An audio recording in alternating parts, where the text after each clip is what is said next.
Bienvenue tout le monde, deuxième épisode régulier du 17-20. William Julien qui vous parle en compagnie de mon co-animateur Anthony Dupuis. Anthony, bonsoir.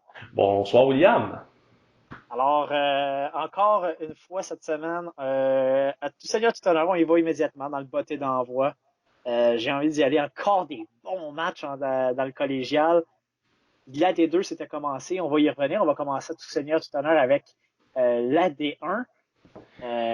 Écoute, Limoilou qui va chercher une grosse victoire contre Lévis Lauson, qui a encore marqué beaucoup de points, qui a encore joué un bon match, mais au final a été devancé par le Titan. Ben oui, écoute, absolument. Comme on peut voir, les Titans du Cégep de Limoilou seront à prendre au sérieux pour cette saison. Ils sont vraiment impressionnants à voir aller jusqu'à maintenant avec leur offensive. Encore un match super offensif aussi pour les Faucons du Ouais, Cégep de absolument. Lévis-Lauzon. Écoute, ils se marquent beaucoup de points. On aime ça. C'est bon à regarder. C'est bon pour les stats. Ça fait beaucoup à parler aussi. On aime ça, hein? Ouais, écoute, un 42-3, Limoilou qui avait seulement marqué 3 points la semaine dernière, mais on se rappelle que c'était un match quand même contre le Phoenix d'André Grasset. Pour tout le monde qui marque beaucoup de points contre le Phoenix d'André Grasset. On regarde les statistiques, là, c'était un bon match quand même pour les deux corps arrière. Là, en fait, Pierre-Luc Buchot du côté de l'équipe gagnante, de 14 en 28, c'est 50%, c'est ce qui est acceptable. 184 verges, une passe de toucher. Adrien Gay de l'autre côté, 11 en 25, 154 verges, un touché, a été victime d'une interception. Mais encore une fois, là, on peut voir Limoilou, Olivier Savard au sol a joué tout un match, Anthony. Écoute, une moyenne de 10 verges par course. Écoute, 12 courses pour 124 verges. Et deux touchés. Ça, c'est un snack qui est Ah, payé pour la ligne offensive à la cafétéria ah ouais. durant la semaine d'études, ça. Écoute, puis je pense que ça a été vraiment le pain puis le beurre en fin de semaine pour les Moilous, même si Pierre-Luc a super bien lancé le ballon. Écoute, on est allé vraiment avec beaucoup de jeux au sol. On est au-dessus de 40 jeux au sol durant tout le match. Donc Et vraiment, c'est 5 touchés au sol sur les 6 du Titan de Limoilou. oui, donc 2 par vraiment, Olivier Savard, un par Louis-Félix Doyon, un par Louis-David Bernier-Cloutier, un par Vincent Bouteille et un touché par la passe pour Olivier Savard qui a 2 réceptions, 18 verges pour un touché, donc 3 touchés, tout un match pour le demi à l'attaque. écoute, on peut vraiment dire que avec l'offensive à Dave Parent, ça l'a passé au sol en fin de semaine contre les Lauzon.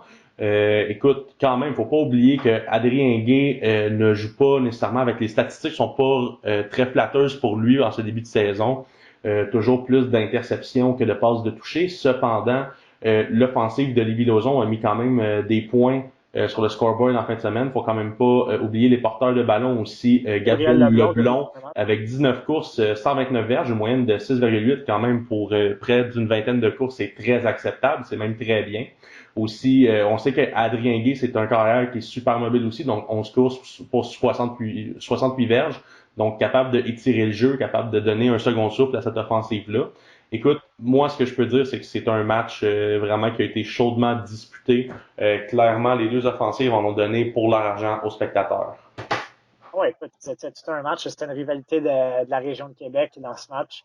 Je pense que Limoilou, là, on sait, on regarde combien de porteurs de ballon ils ont utilisé dans ce match. On en parlait un peu plus tôt la semaine dernière, la rotation. C'est une force chez le Titan du côté des Titans de Limoilou et de Dave Parent. On a utilisé 1, 2, 3, 4, 5, 6, 7, 8. En fait, 7 porteurs de ballon plus Pierre-Luc Buchot qui est allé de gain par la course. On voit la rotation ici. 5 receveurs différents capter des ballons. Donc, on voit qu'on utilise vraiment tout le monde. Je regarde même les plaqués en défensive. Beaucoup de joueurs qui ont effectué des plaqués. C'est une force chez le Titan de Limoilou. C'est ça depuis l'arrivée de Dave Parent. Et c'est pas terminé. Ça va être ça pour encore des années à venir. Non, vraiment pas. Puis faut pas oublier non plus qu'en défensive, Antoine Merlot devrait être un des piliers en défensive pour la prochaine Oh, ouais. année pour les Titans. Puis aussi, juste souligner l'excellent travail aussi en défensive du côté des Faucons du Cégep de Lévis-Lauzon, de Ndeki Garant et de Ludovic Lavoie aussi, qui ont eu d'excellents matchs au niveau défensif, au niveau des statistiques. Alors maintenant, si on passe au match entre le Phoenix d'André Gasset et les Cougars de Champlain-Henriquesville. On s'attendait à tout un match. C'est ce qu'on a eu. Oui, 0-2 pour débuter la saison pour les Cougars. Que écoute, se passe-t-il? écoute, On doit pas être content du côté de Jean-François Jonca, là, présentement. c'est la première fois en une dizaine d'années et même plus. Écoute, est-ce que quelqu'un Ah est oui. capable de me rappeler la dernière fois où ce que les Cougars du Cégep de Lennoxville ont commencé la saison à 0-2 Moi, je peux te dire que c'est pas arrivé souvent. Ça a toujours été établi comme une des forces en Division 1, comme étant un des programmes les plus modèles. Puis, écoute, c'est sûr que tu commences ta Ce que saison je avec deux matchs retiens, difficiles. ce que je retiens, Anthony, c'est que c'est la deuxième attaque qui a marqué le moins de points cette année. Seulement Saint-Jean fait pire avec 18 points en 2 matchs. Saint-Jean a gagné un match au moins. Et Knoxville, 20 points, 82 accordés. C'est impensable, c'est impensable. Écoute, cette défensive-là va finir par se ressaisir. Écoute, j'ai aucun doute. Jonathan Sénécal ne jouait pas de l'autre côté encore. Là. Non, ben, Vous avez un mandat bien fait. comme on avait discuté, on ne sait pas s'il est blessé sérieusement ou à long terme. Une chose est sûre, je m'attends pas à ce qu'il Selon ce que j'ai soit. appris, par contre, en fin de semaine, Anthony, selon ce que j'ai appris, ce que j'ai pu lire, c'est qu'on aurait vu Sénécal pas de béquille. Donc, pour être encore, mais plus de béquille. Donc, on pourrait parler peut-être d'une à 2 semaines. Peut-être qu'on va le revoir en uniforme la semaine prochaine à Saint-Jean. Ce Écoute, serait une très mauvaise nouvelle pour les géants. c'est une excellente nouvelle, par contre, pour le football québécois en Oui. général, parce que, écoute, ça aurait été une perte désastreuse de perdre un joueur de ce talent-là quand à sa dernière saison, avant de s'en aller à Yukon dans la NCAA, ça aurait été désastreux. Quand même mentionner que son remplaçant, Xavier Tremblay, a lancé 11 passes en 28, 193 verges, 2 passes de toucher, une interception. Quand tu as les souliers à remplacer à Jonathan Sénécal, quand même, il a pas mal fait le jeune. Non, absolument. Et Rowan Jones, un match seulement 2 portées, 75 verges, un touché. Ça a donc été 2 jeux explosifs pour Rohan Jones dans ce match-là. Écoute, Au sol pour le Phoenix. Enfin, non, par la passe, désolé, le receveur qui a capté 2 ballons. Au sol, ça n'a pas été un grand match. Là, si je regarde les porteurs de ballon pour le Phoenix, ça s'est surtout joué aérien. Donc, d'où viennent les bonnes stats de Xavier Tremblay dans ce match-là? Du côté des Cougars, là, faut se poser des questions au début de match. On s'en va à Limoilou qui vient de marquer 44 points. Honnêtement, là, on va en parler plus tard. Ça sera pas. C'est pas fait pour les Cougars en fin de semaine. Là. non, vraiment pas. Puis, en ce moment, je suis en train de regarder les statistiques du côté de André Grasset. Puis, clairement, avoir les chiffres, le peu de jeux offensifs qu'il y a eu dans ce match-là, on parle sûrement de environ moins d'une quarantaine de jeux offensifs. Clairement, c'est qu'est-ce que ça veut dire? C'est qu'on a eu quelques jeux explosifs qui ont mis les points, puis après ça, on n'a pas fait grand-chose. Donc, clairement, ce que ça me dit, c'est que c'est irrégulier du côté des Cougars, mais cependant, on est quand même capable de faire le travail. Donc, c'est d'être capable d'être constant durant tout un match, puis tout va finir par se replacer pour les Cougars. Cependant, au football, même si tu donnes un touché durant le match, si ton offensive en marque pas plus, tu as quand même perdu le match. Ouais, absolument. Donc, on a des choses, on a des questions à se poser. On doit s'en aller à Limoilou. Et ça va être un adversaire coriace, les Titans de Limoilou. Je m'attends à un bon match, mais quoique, je serais pas surpris aussi de voir une explosion du côté des Cougars dans ce match-là. Mais bon, je vais surveiller ce match-là, Anthony. Et, j'ai hâte de voir l'opposition. S'il fallait que les Titans battent les Cougars, ouch. Ce serait intéressant. Puis juste en terminant, j'aimerais mentionner les distinctions en défensive de Nicky Alexander Farinaccio, quand même avec un total de 12 plaqués, dont un pour perte. Alors, si on passe au prochain match, deuxième victoire en autant de matchs pour Garneau, les élans qui l'emportent 24-15. Lionel Gros qui a encore joué un bon match, a été encore dans le coup. Comme je l'avais dit la semaine passée, Lionel Gros, c'est le match typique. Ils ne donneront pas beaucoup de points. En marqueront peut-être pas beaucoup, mais en donneront pas beaucoup. 24 points, c'est pas beaucoup au football collégial. Un bon match. Là. Samuel Cloutier, 21-44, 163 verges. Je n'ai pas lancé de passe de toucher encore, mais a des statistiques similaires à ceux de la semaine dernière contre les Géants. Mathieu Vachon qui avait eu tout un match à Saint-Jean par contre la semaine dernière, une seule portée pour moins 3 verges. Est-ce qu'il a été blessé peut-être? Là on fait une réception de moins 3 verges, 21 courses pour 62 verges. C'est à peine 3 verges par course. Il avait eu tout un match, plus de 100 verges la semaine dernière contre les Géants. Ça avait été vraiment lui la clé. Donc, Garneau, on clairement, savait que c'est une équipe qui est favorite. Vas-y, Anthony.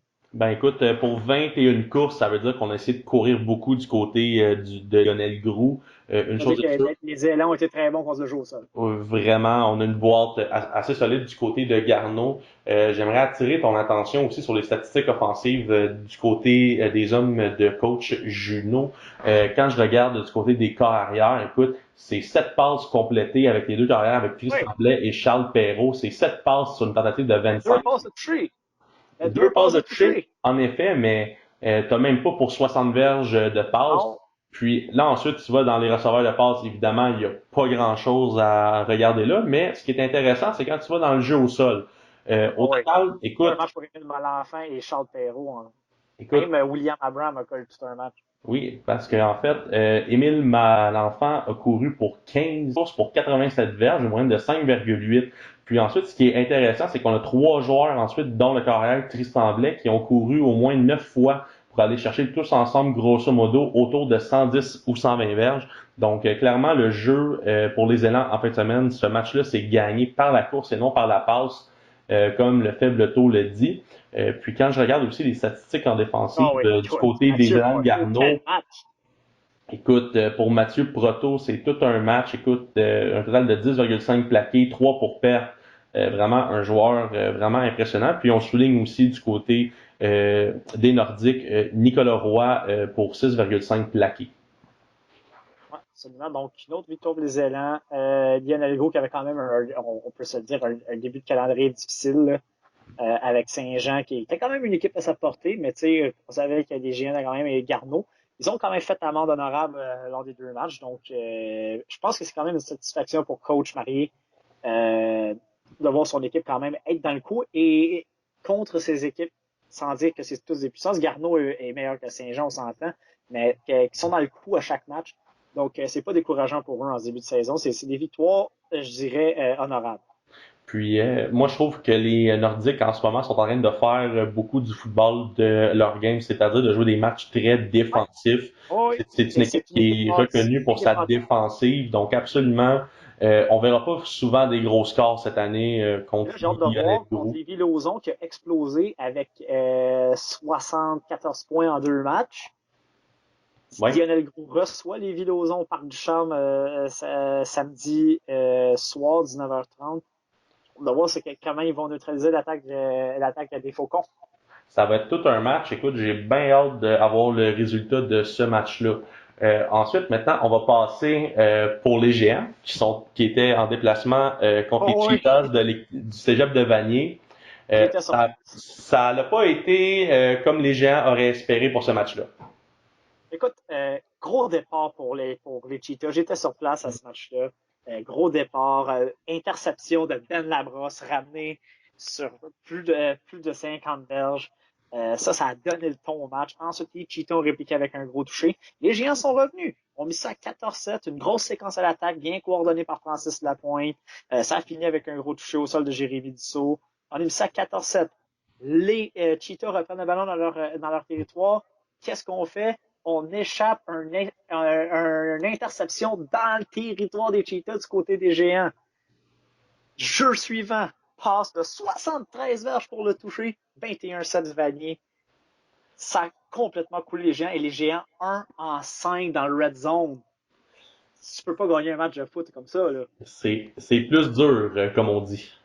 Absolument. Ettore Cassati a été correct. 16, quand même 16 en 24, 180 verges. A été victime d'une interception. C'est surtout à la porte des buts, ça s'est fait mal fait. Je me rappelle d'un jeu à 21-7, les Géants pouvaient revenir encore. On a quatrième essai à la ligne de 3, remise par-dessus Cassati. On a beaucoup de problèmes du côté des Géants avec le joueur de centre. Va falloir trouver une solution rapidement parce que, comme je l'avais dit, la semaine dernière, la version le géant avait joué. Si on affrontait une bonne équipe, on en mangeait toute une. C'est ce qui s'est passé. On a joué sensiblement la même partie qu'Avanier, l'attaque qui manque cruellement de rythme. Sans dire que Francis Lapointe a fait un mauvais travail comme coordinateur offensif. Il a fait son possible, mais je pense que des fois, il y avait peut-être des appels de jeu. On sait que c'est un style différent. Ettore Cassati était là l'an dernier sur le système de coach surprenant. Maintenant, nouveau coordinateur offensif. On dirait qu'on a de la misère à mettre cette attaque-là en marche cette année. du côté des GM. Il va falloir faire vite là, parce que le CNDF s'en vient. CNDF a marqué quand même 51 points, a seulement mené 17-0 contre le Vieux avant de perdre 31-17. Écoute, Honnêtement, je m'attendais à une grosse saison pour Saint-Jean, mais si on remettra le rythme rapidement de ce côté, si on trouve pas de solution à l'attaque, ça va être une saison difficile pour la troupe de Jean-Philippe Bégin. et puis c'est sûr aussi que quand je regarde les statistiques du receveur de passe du côté des Cheetahs, Nicolas Sénac, le Altidore, quand t'as trois, Quel match, lui! écoute, t'as trois catchs, t'as touché au ballon Lui qui a trois fait le fois goal. durant le match pour 134 verges, donc t'as couru quasiment le end zone à l'autre end zone en trois catchs, moyenne de 44,7 pour un touché. Clairement, c'est le genre de joueur que tu peux pas donner ces trois réceptions-là si tu veux gagner un match. Tu peux en donner une par match, tu sais, ça va faire partie de la game, mais quand un joueur comme ça réussit à être explosif comme ça, c'est sûr que ça fait beaucoup de dommages. Parce que par contre, quand je regarde aussi les corps arrière, Eloa, Ouais, la tendresse pas beaucoup. Régionale, 11 en 17, 243 verges. Ça en dit long sur la tertiaire un peu des géants. Est-ce que c'est un problème de tertiaire? Parce que pourtant, il y a de très bons joueurs à Saint-Jean, dont Nicolas Non, non, Le Sort, dont tu me parlais la semaine dernière. la tertiaire des GM a joué tout un match lors du premier. Si ça avait fini 9-7, c'est grâce à la tertiaire des géants. Je te dirais que la tertiaire des géants a été surtaxée, honnêtement. La défensive a passé beaucoup trop de temps sur le terrain. C'est des géants qui n'ont pas été capables de soutenir leur attaque. Quand on les soutenait, on n'était pas capable de closer. La tertiaire est revenue trop souvent. Comme je dis, on dirait que la tertiaire est tombée à mort lorsqu'on a manqué l'interception à 14-7, alors qu'on pouvait revenir dans le territoire des géants et on se fait battre sur un gros jeu par la suite. J'ai senti toute l'équipe euh, amorphe de ce côté-là. Donc, des dires de coach Bégin qui a dit à ses joueurs à la fin, OK, c'est peut-être pas le match qu'on voulait jouer. On se reprend, on attend le CNDF la semaine prochaine. Donc, c'est un must-win pour les géants qui doivent rebondir immédiatement parce que le CNDF, on sait, même s'ils n'ont pas les puissances des dernières années, c'est une équipe qui est toujours prête à affronter parce que coach Dion prépare bien son équipe. Donc, ça risque d'être un bon match ça, samedi soir au stade Alphonse Desjardins. Puis en fait, c'est surtout important de mentionner aussi que si les gens veulent se qualifier pour les séries, le CNDF devrait être un Oui, c'est rival capable. direct pour entrer dans les séries. Donc, on peut vraiment dire que déjà, tu es au troisième match de la saison, puis tu es déjà dans une situation de must-win pour te positionner durant les séries. Mais si ça peut réconforter, je regarde les Nordiques, les Cougars et les Faucons qui ont toujours pas de victoire en deux matchs. C'est pas dramatique, c'est des choses qui arrivent à chaque début de saison. L'année passée, Hansik en Détroit a commencé la saison à 0-2, c'est rendu au bol d'or. Donc, c'est sûr qu'il y a encore beaucoup de football à jouer, mais si tu veux te donner une chance pour les séries d'avoir un match à domicile, c'est là que ça commence pour certaines équipes aussi. Comme pour dire, les géants ont affronté Vanier, mais là, ils vont avoir le CNDF et Limoilou, donc très prochainement affrontés. Euh, c'est des victoires là, qu'on doit aller chercher du côté de la troupe de Jean-Philippe Bégin. Il y a Lévis-Lauzon également, qu'on sera là. Donc, dans deux des trois prochains matchs, c'est contre des rivaux. C'est contre des rivaux directs pour se qualifier aux séries éliminatoires. Là. Puis, pour terminer en D1, le dernier match du week-end qui était entre Ouais, les Spartiates du Vieux-Montréal, l'équipe de l'heure. ouais, L'équipe de l'équipe l'heure. de l'heure qui se sont déplacés au séminaire Saint-François à aller affronter le Notre-Dame du CNDF. Écoute, Qui menait 17-0, je tiens à le préciser, je l'ai dit tantôt, menait 17-0, le vieux a marqué 31 points consécutifs. écoute, vraiment toute une remontée des Spartiates du CVM. C'est dommage pour le CNDF d'avoir commencé en force comme ça puis de pas avoir été capable de conclure, mais ça en dit beaucoup que l'équipe est capable de jouer du bon football contre une des meilleures équipes. Absolument. Et comme je l'ai dit, coach Dion prépare toujours bien son équipe. On était prêt à affronter le Vieux-Montréal. Je pense tout simplement qu'on a manqué de ressources à la fin. Je pense que le Vieux-Montréal était juste trop fort, c'est bien adapté. On connaît la force du Vieux, là, honnêtement. Je serais Puis, très surpris de ne pas voir le Vieux-Montréal se rendre au bol d'or cette année, honnêtement. Là. quelle Euh, offensive! Écoute, juste ce match-là c'est contre le CNDF, Arnaud Arnaud Desjardins, Desjardins, 867 verges. c'est super intéressant à voir cette offensive-là quand tu regardes les stats. Ton corps arrière n'a pas besoin de compléter 20 passes pour lancer pour plus de 250 verges. Ensuite, ton joueur étoile, Kemeiga, a 8 réceptions pour 140 verges. Donc, clairement, le joueur visé, parce qu'il y a personne d'autre qui a plus que 2 réceptions après lui qui est dans l'équipe. Donc, clairement, c'est le joueur à surveiller au niveau de la tertiaire. Puis ensuite, tu te dis, bon, OK, toute une offensive, ça se termine là. Ben, dis-toi que César Freud Jean-Ernest a couru pour 146 verges en 18 courses, une moyenne de 8,1. Puis, pas très loin, en arrière de lui, c'est Kananga Muganda qui a couru 16 pour Il y a un duel d'ailleurs entre les deux frères Muganda et Raghi qui jouent du côté du CNDF, mais il y en a un des deux qui a gagné seulement. Donc, Malheureusement, c'est souvent ça qui arrive quand les familles s'affrontent dans ces sports-là. En défensive, du côté du CVM, souligner aussi l'excellent travail de Hugo Champagne avec un total de match, là. 8,5 plaqués. Aussi mentionné au niveau de la tertiaire, Brandon François avec 2 interceptions. Écoute, maintenant, je regarde du côté du CNDF.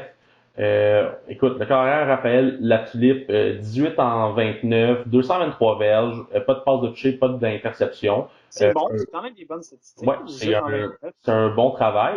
Ensuite, tu regardes du côté de ses receveurs, tu sais, pas mal, toute une moyenne au-dessus de 10 verges, pas mal. Donc, tu vois qu'on est capable de faire des bons longs jeux sur l'offensive du CNDF. À souligner le travail de Gabriel Loisel et de Vincent Carbonneau, chacun 5 passes pour 73 et 71 verges. Puis aussi du côté des porteurs de ballon, Zachary Magnan avec 9 courses pour 74 verges.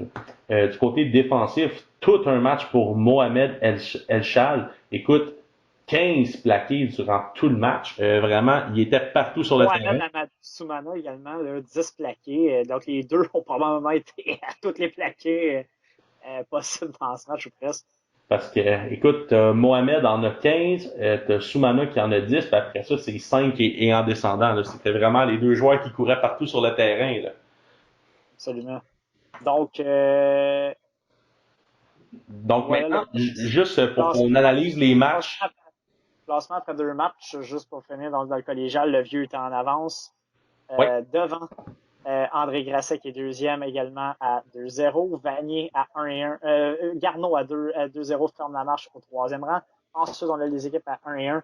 Vanier quatrième, Saint-Jean cinquième, CNDF sixième, Limoilou septième, c'est ça bien ça? oui. Ensuite, on a les équipes à 0-2, donc Lionel Gros, Lennoxville 9e et Lévis-Lauzon au 10e rang. Alors, on s'en va à la division 2, Anthony, donc je te lance là-dessus. Il y avait tes deux anciens entraîneurs, tes deux Oui, anciens, comment je dirais, tes deux anciens modèles, ceux qui oui. s'affrontaient. Édouard Montpetit était en Beauce, victoire d'Édouard, 27 quand même, un match serré, mais pas de surprise à victoire d'Édouard Montpetit. Non, écoute, ça a été un match quand même âprement disputé. Moi, je m'attendais à une victoire justement du CEM. Il n'y a pas eu de grande surprise là. Mais je m'attendais peut-être à ce que le score soit un petit peu plus serré du côté de Beauce-Appalaches quand même. On a une très bonne équipe cette année. Donc vraiment, on peut voir que ce sera pas une équipe à prendre à la légère pour la prochaine saison. Du côté des Lynx du Cégep d'Édouard Montpetit, vraiment, ça a été un très bon match aussi pour le receveur Bossieka Frank Olivier Sarak pour trois réceptions pour 118 verges, une moyenne de 39,3 et un touché. Ouais, 20 à Nolan. 7. 20 à 7 du côté de Beauce-Appalaches. Valleyfield, pas de surprise. 38-0, c'est un carnage. Valleyfield va être presque intouchable cette année, comme on l'avait mentionné. Parle-nous un peu des statistiques de ce match-là. Écoute, clairement, tu regardes le carrière du Noir-et-Or qui a engraissé sa fiche avec 11 passes complétées en 19 pour 177 verges, 3 passes de toucher, une interception. Du côté des receveurs de passes, c'est ça. Donc, une belle performance pour le corps arrière. Du côté des receveurs de passes, toute une moyenne de 10 verges autour et plus, des touchés par-ci par-là. Aussi, on n'a pas été vraiment très actifs au jeu au sol du côté du Non, Montréal. Si je regarde les statistiques du côté des un seul porteurs de touché. ballon, vraiment, on a fait environ 20-25 courses qui est réparti entre plusieurs joueurs. Le porteur qui a été le plus utilisé, c'est Martin Blais avec 9 courses, 57 verges.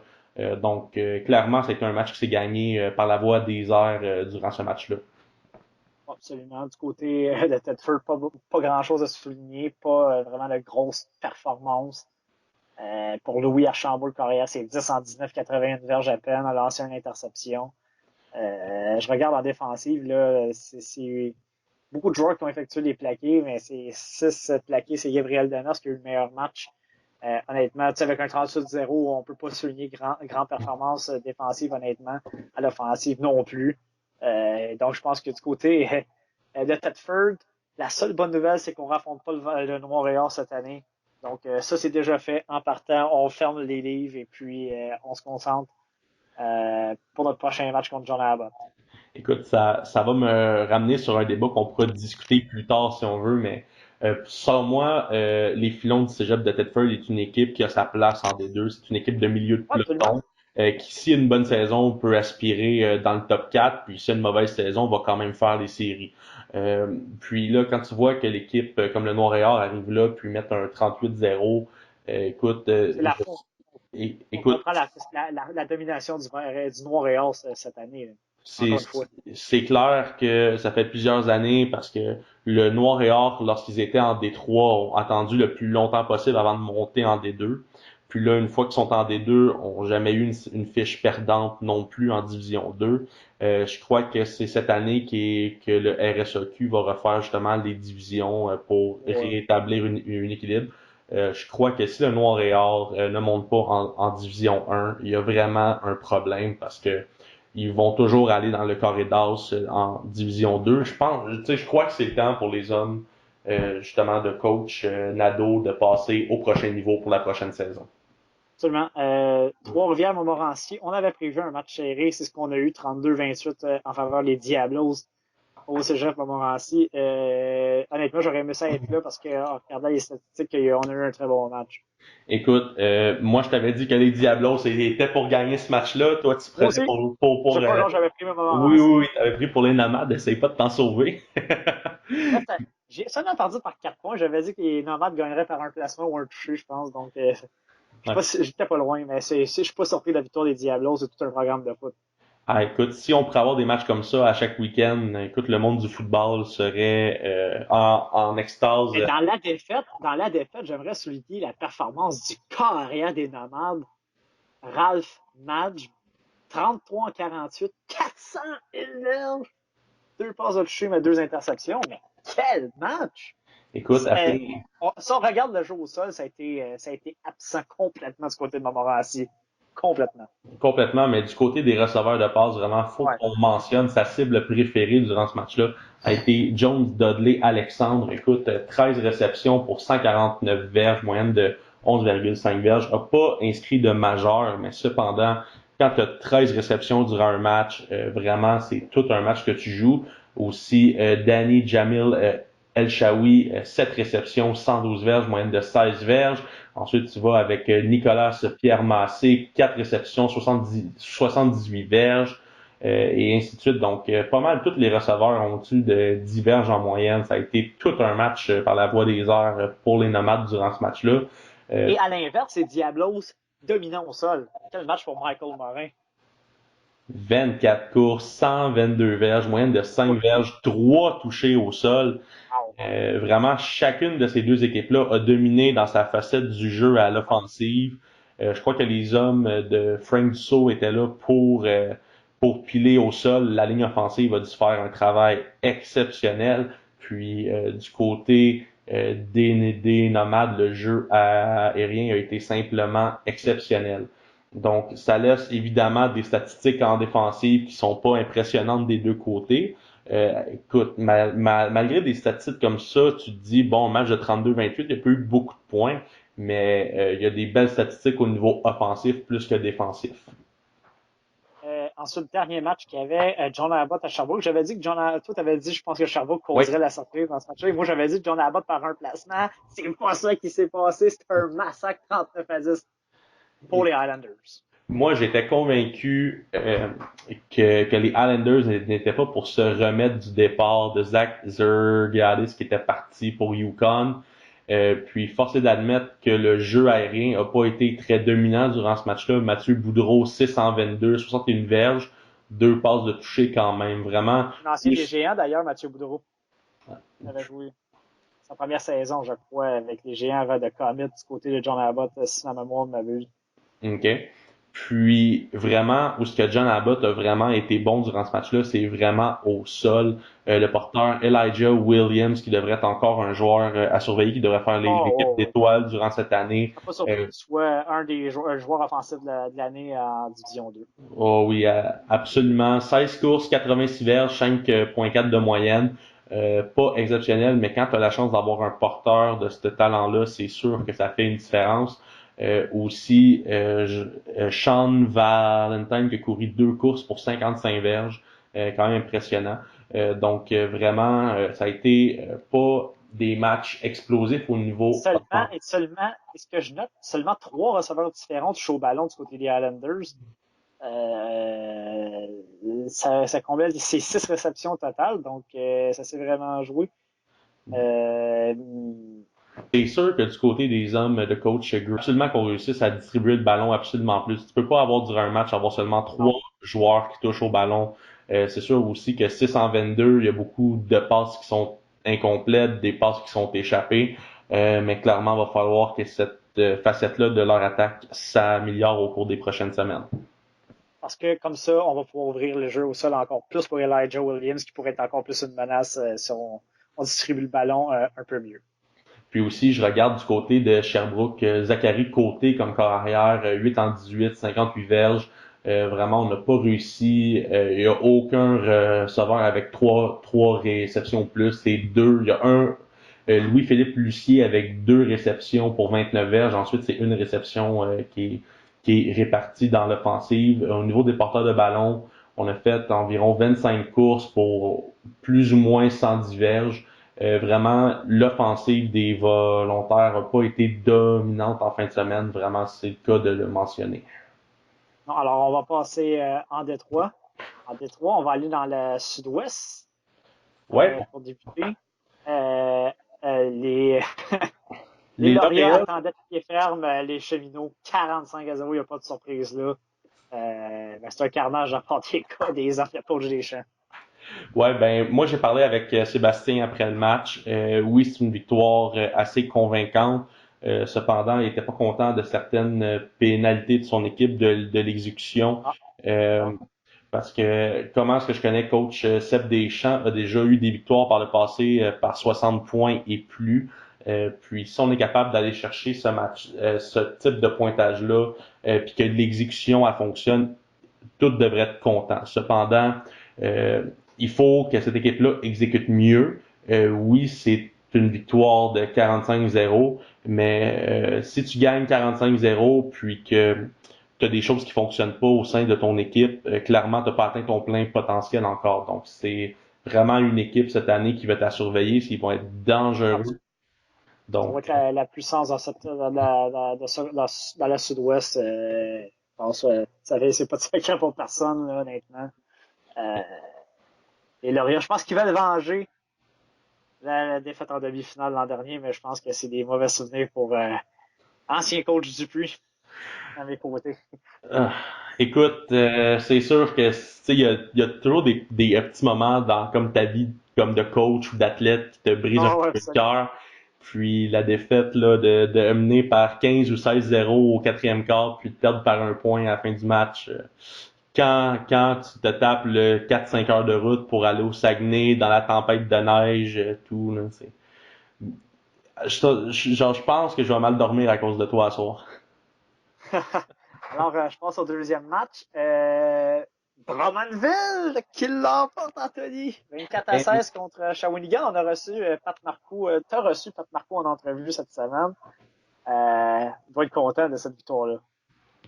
Ben oui et non. J'ai parlé avec Pat hier durant notre entrevue. Faut donner quand même du crédit à Shawinigan qui menait 16-0 à la demi contre les Voltigeurs. Ouais, c'est présenté, là. Écoute, les Eux électriques aussi ont sont passés prouvé proches. qu'ils sont capables de rivaliser avec les voltigeurs. Clairement, les hommes de Pat Marcoux, comme il m'a expliqué en entrevue et aussi hors d'onde, il y a eu beaucoup d'erreurs mentales, il y a eu beaucoup de pénalités inutiles. Souvent, ils commençaient leur séquence premier 20, premier 25. Donc, c'est sûr que ça n'aide pas comme ça. La logique a été respectée étant donné que les voltigeurs ont gagné ce match-là. Mais clairement, Pas de la voir façon dont on voulait. mais sinon c'est ça. Puis Pat, il m'expliquait aussi que c'était le retour de certains joueurs aussi qui étaient blessés, qui étaient suspendus. Puis aussi, faut pas oublier que c'est une équipe qui est très jeune. Donc de semaine en semaine, la ligne offensive prend de la confiance, finit par trouver vraiment une bonne entente ensemble. Mais clairement, moi, je m'attendais à ce que Drummondville gagne ce match-là par 20-30 points. Puis, Aussi, je vais être déçu des hommes de Pat Marcoux si c'est pas un carnage. Sortez le tape la semaine passée. Je l'ai dit. Je suis mais déçu. Mais c'est une victoire, oui, je suis déçu, mais comme tu dis, Pat Marcoux l'a dit en entrevue, faut donner quand même un crédit aux électriques qui ont clairement fait leur devoir. C'était leur premier match de la saison, une semaine de congé la semaine dernière.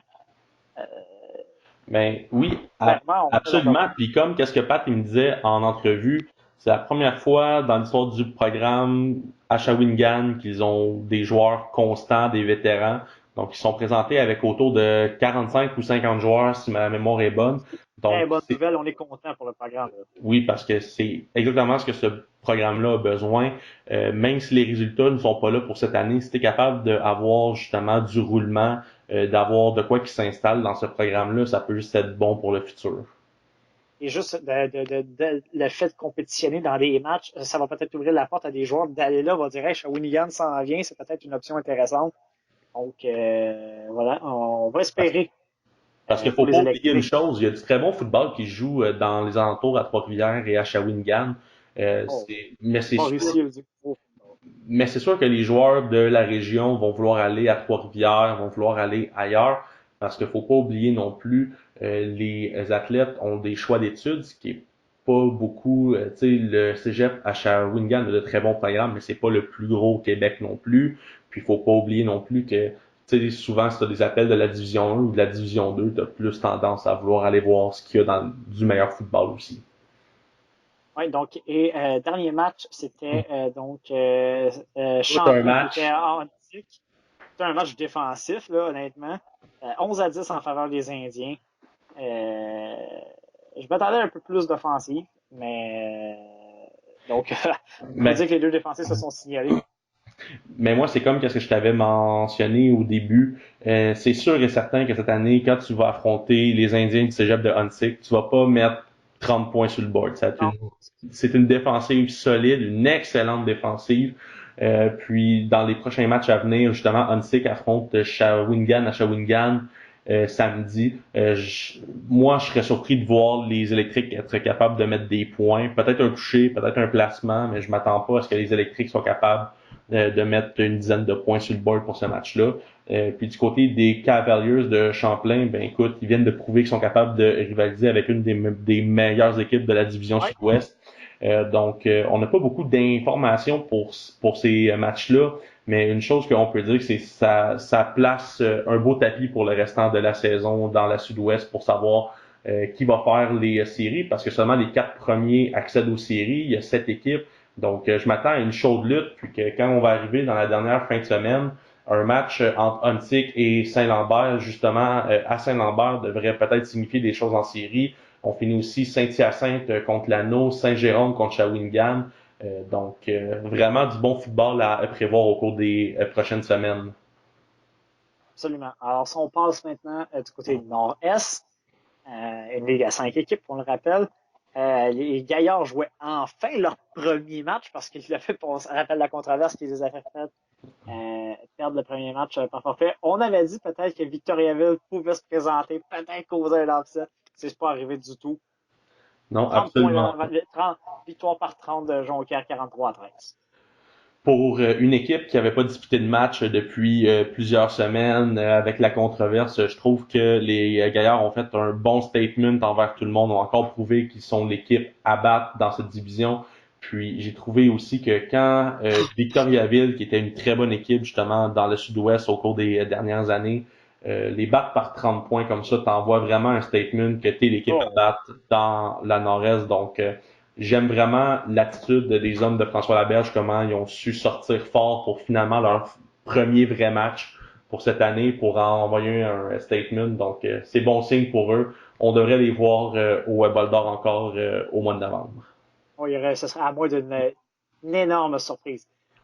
Deuxième match, Pocatière, qui est invaincu, qui est premier dans la Nord-Est. On va avoir des surprises, Anthony, la Pocatière au bol d'or. Alors, faut pas exagérer. Mais belle victoire, c'est une grosse victoire contre Rimouski, 31-23. Là. Écoute, le nouvel entraîneur des Pionniers, Kevin Nichols, qui arrive du Rouge et Or, vraiment, faut quand même dire qu'il a repris une équipe qui est en transition, Ouais. mais je m'attendais vraiment à ce que Rimouski batte les Gaulois de la Pocatière par une, peut-être deux, trois possessions. Puis, qu'est-ce qu'il faut se rendre compte, c'est que la Pocatière vient de faire un statement qui vont être à prendre au sérieux cette année. Écoute, c'est sûr que la première victoire est forfait 6-0 contre Jonquière, mais Ouais. à voir comment est-ce que Victoriaville se comporte, à voir comment aussi Chicoutimi a perdu le premier match. Est-ce que la Pocatière va jouer la deuxième place? Il y a beaucoup de chances que ça s'enligne pour ça. Absolument. Écoute, déjà, là, ça va être un match pour la deuxième place en fin de semaine à la Pocatière. Les hommes de Stéphane Rivard des Vulcains de Victoriaville sont en déplacement du côté de la polyvalente de la Pocatière. Déjà, c'est un match baromètre pour le reste de la saison. Ça va être intéressant à voir, mais dans cette division-là, ça va être intéressant. Chaque match, il y a toujours un bon match-up à chaque semaine. Euh, Écoute, ça va être du bon football. Puis selon moi, si ça finit qu'une triple égalité entre 2 et 4 à la fin de la saison pour les séries, je ne serais aucunement surpris. Euh, Pour le, c'est une division, à part que Jonquière, qui est vraiment l'équipe la plus forte. Vraiment, c'est très équilibré. Vraiment, il va y avoir du bon football, puis ça va être très serré jusqu'à la toute fin pour les séries. Absolument. Donc, juste rappeler le classement, juste parce que ça me tente. La Pocatière est premier devant Jonquière. Deux tours que j'en reviens pas. Ben, Mais c'est c'est sûr qu'avec un match de forfait, ça peut aider aussi, là. oui, mais c'est une victoire quand même. Ouais, en effet, c'est C'est Jonquière qui une sont défaite, sortis. c'est une défaite que Jonquière a méritée. Et j'ai rien contre Jonquière, là. C'est rien du tout. C'est juste que c'est quand tu fais des niaiseries, des fois, ça te revient sur le. Ouais, mais même si on fait des niaiseries, ça reste la meilleure équipe C'est de une cette équipe de. Ouais. division-là. Puis, écoute, ça prendrait un rematch durant la saison entre les lauréats et les gaillards pour savoir vraiment, tu sais, avant qu'on rentre en série, tu sais, savoir c'est qui vraiment le numéro un en Détroit. Mais je pense qu'il va falloir qu'on attende nos bols d'or pour le savoir. En passant, la Pocatière et Jonquière vont se réaffronter le 28 septembre à Jonquière. C'est là qu'on va avoir une vraie idée de la Pocatière contre Jonquière, honnêtement. Écoute, je veux pas péter ta bulle, mais je pense que les gaillards vont remporter ce match-là. Je suis d'accord. Ah, Ah, je pense que Jonquière, écoute, ils alors, vont, je écoute, blaguais, là. écoute, la seule chose qui pourrait arriver à Jonquière de pas aller au bol d'or, c'est que Saint-Hyacinthe termine deuxième, puis que Ça, dans le croisé des demi-finales, il faut que Saint-Hyacinthe se déplace encore à Jonquière. Cette fois-ci, je vais souhaiter à l'équipe qui va se déplacer en demi-finale à Jonquière, que ce soit Saint-Hyacinthe, Lano, Antic ou même les Cavaliers, qu'il n'y ait pas de tempête de neige parce que la route est longue. oui, et surtout dans ce coin-là, il fait frais. Il fait fret. Puis, écoute, le chemin puis la route pour revenir après une défaite, c'est encore plus pénible. Alors, c'est ce qui fait le tour du collégial. On fait une courte pause et on revient avec le Blitz Junior, Senior et U Sports, mon cher Anthony, au retour. Oui, en effet, on revient après la pause. Alors, on est de retour. On s'en va dans le Blitz où on va défiler les scores. On va commencer avec le U Sports, Anthony. Quelle victoire de McGill contre Concordia. Quelle victoire. Écoute, vraiment, victoire, On regarde les statistiques, là, tu vas nous en parler, mais wow. écoute, super belle victoire, justement, de McGill, parce que officiellement, ils n'ont plus de nom, on peut plus les appeler les Redmen. Mais dans mon cœur à moi, je vais les appeler encore les Redmen de McGill. Donc, victoire des Redmen de McGill, 40-14 contre les Stingers de Concordia.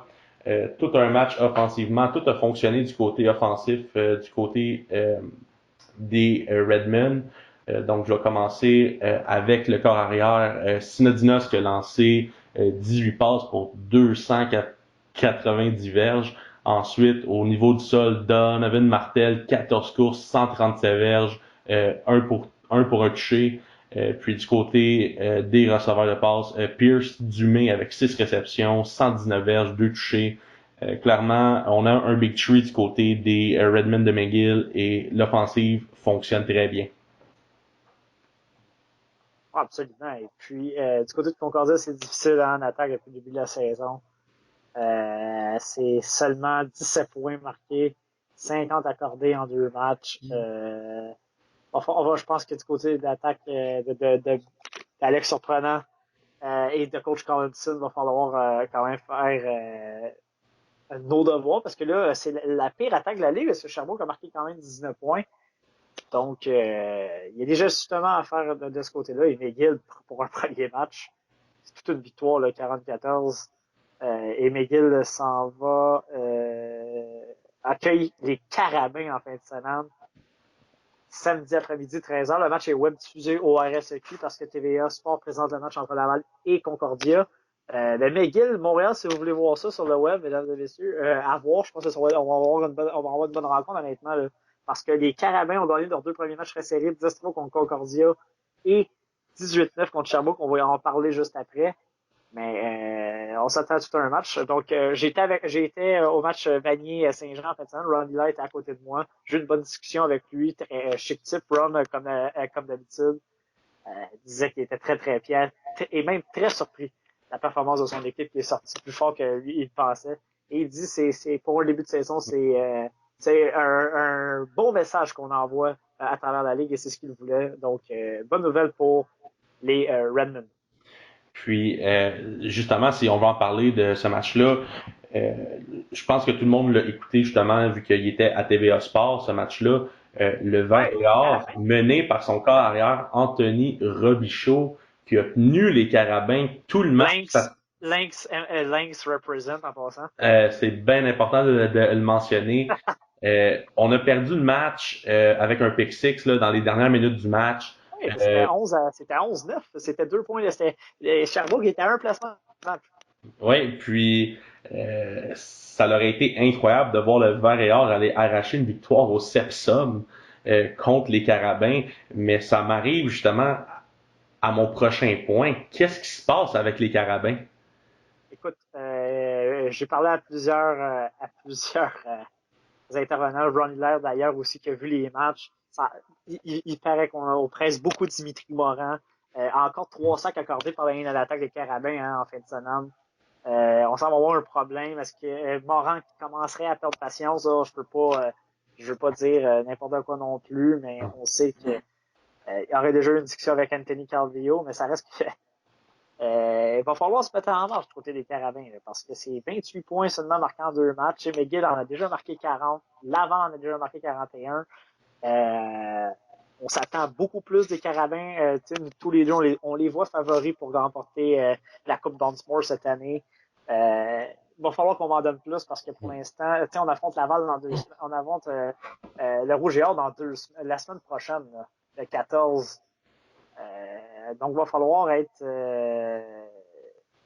mieux préparé que ça du côté de la troupe de Danny Maciocia parce que ça pourrait être plus long. Et comme je dis, je pense que le match contre McGill va être meilleur que peut-être qu'on pense parce que McGill, pour moi, est la 3e puissance dans la ligue. Oui, puis c'est vraiment important de le mentionner. On parlait justement que si ton carrière perd ses moyens parce qu'il commence à se faire frapper, je peux comprendre qu'au collégial, quand il était avec les Géants du Cégep de Saint-Jean, c'est pas fait frapper souvent, était un playmaker, mais là, c'est le temps de le faire parce que c'est sûr que quand ça va pas bien, faut que tu lèves ton jeu d'un cran, faut que tu sois là. Puis là, en ce moment, l'offensive semble ne pas fonctionner du côté des Carabins. Puis, sans vouloir mettre le blâme sur personne, ça part de Dimitri Morin à la base de jeu. Donc, vraiment, on s'attend à beaucoup plus de lui. Puis, là, en fin de semaine, on arrive contre McGill. Si les Carabins ne règlent pas leurs problèmes au niveau de l'offensive, parce que défensivement, tout fonctionne bien du côté défensivement avec les Carabins. On a fait le pick six pour closer la game-winning drive à Sherbrooke, puis ainsi de suite. Mais offensivement, là, faut vraiment qu'on commence à mettre les 20, 30, 40, 50, même 60 points qu'on a réussi à mettre dans les dernières saisons, parce que sinon, moi, je te lance ça comme ça. Est-ce que McGill serait capable d'aller causer la surprise en fin de semaine et d'aller battre les Carabins? La réponse, c'est l'offensive des Carabins qui l'a.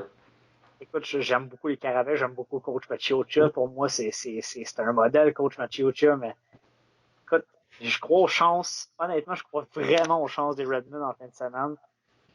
Je pense que je vais me plugger sur le web à 13h pour regarder ce match-là. Ça va être excellent. Moi, la seule chose en fait, que je trouverais un peu dommage, ce serait que les Carabins gagnent ce match-là 40-50-0 comme ils sont capables de le faire. Mais Pour c'est le ça, simple- mais on sait que les carabins peuvent exploser. Je serais pas surpris que ça se passe. C'est sûr qu'on serait pas surpris. L'attaque des carabins est due pour exploser. Et j'ai envie de dire que c'est une bonne et une mauvaise nouvelle pour McGill qui a lancé un message clair en marquant 40 points contre Concordia en y allant d'une victoire facile. Mais là, tu affrontes Montréal qui a le couteau, qui veut absolument montrer quelle est l'équipe à battre cette année dans la division québécoise. Donc, c'est pour ça que je dis que je pense que le match va être intéressant. Puis la simple et bonne raison pour laquelle c'est que je mentionne ça, c'est qu'on sait qu'en ce moment, pour les Carabins, ça va pas super bien au niveau offensif, on marque pas de points. Puis juste de penser que là, on disait au début de l'année, parce que moi j'ai dit que les Carabins finiraient premiers en avant du Rouge et Aussi. Or. Clairement, c'est pas ça qui s'enligne pour ça en ce moment. Il reste beaucoup de football à jouer.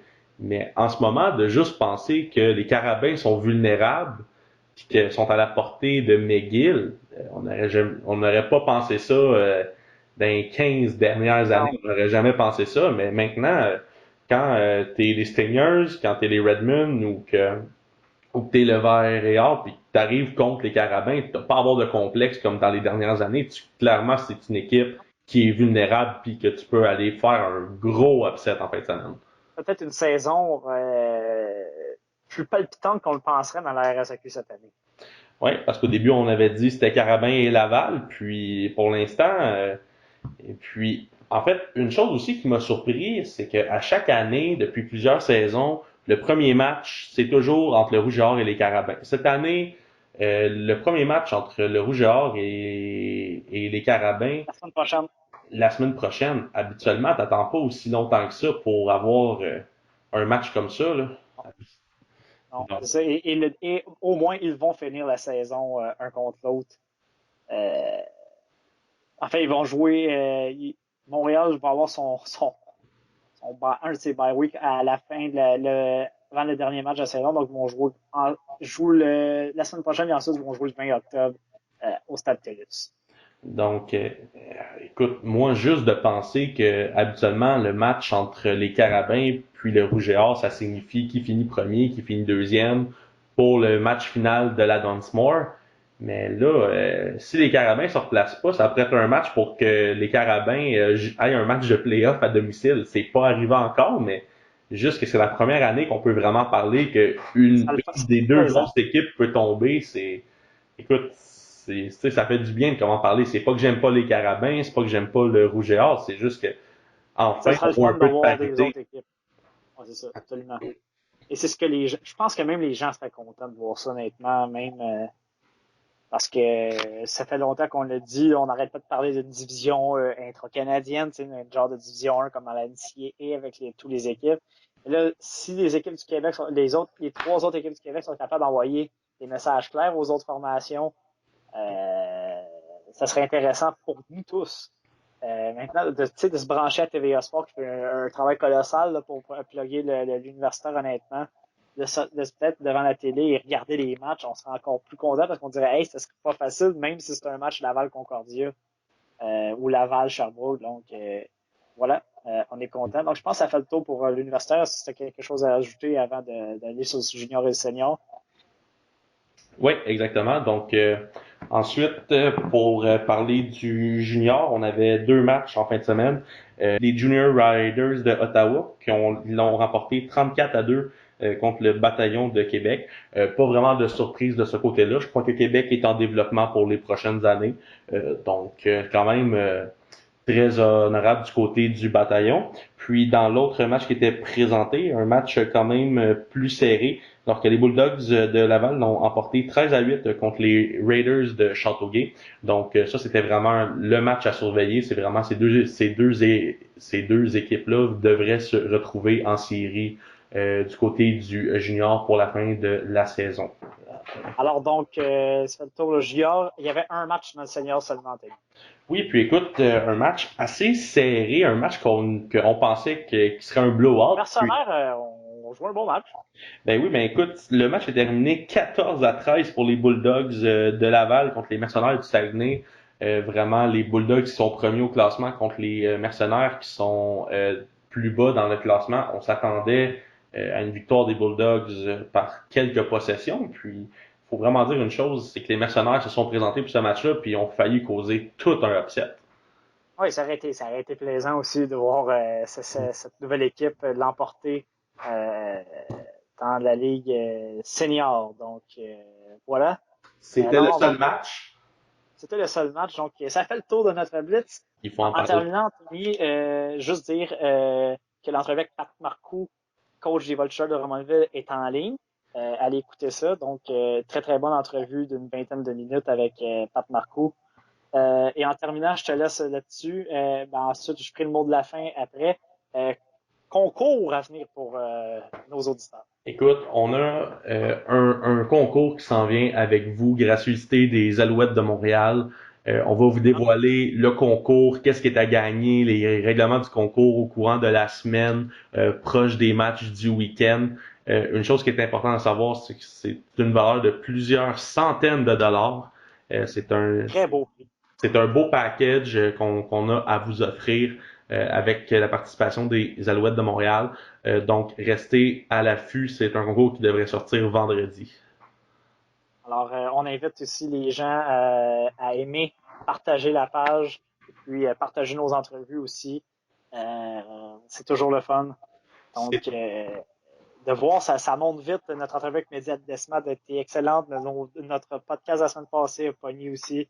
Alors, merci d'être là, vrai amateur de football. On vous parle de tout, là, ici, parle de tout. dans ce podcast. Donc, Puis, de puis tout. c'est, Juste c'est, mentionner que on va commencer à parler du juvénile la semaine prochaine parce que ça commence cette semaine. ouais, il va falloir en parler aussi, mais Il y a eu des matchs en fin de semaine. Jacques Rousseau qui a supplanté Sorel et écoute, Saint-Joseph qui a battu la maille. écoute, on va pouvoir en reparler. C'est sûr que c'est difficile de suivre toutes les ligues de juvéniles au Québec. C'est difficile, mais on va parler des principales aussi. Mais malheureusement, on peut pas couvrir tout, sinon ça prendrait 3 heures. Puis C'est sûr qu'on va vous parler plus des divisions provinciales et des divisions de la Montérégie, les divisions de la Montérégie parce que ça, on les connaît plus, puis on a coaché là-dedans, on a des relations, donc on peut vous en parler plus donc, à ce moment-là. Alors, merci Anthony pour cet deuxième épisode régulier de la saison, puis tout le monde, on se retrouve la semaine prochaine pour une autre édition du 17-20. un gros merci à toi, William, et à la semaine prochaine.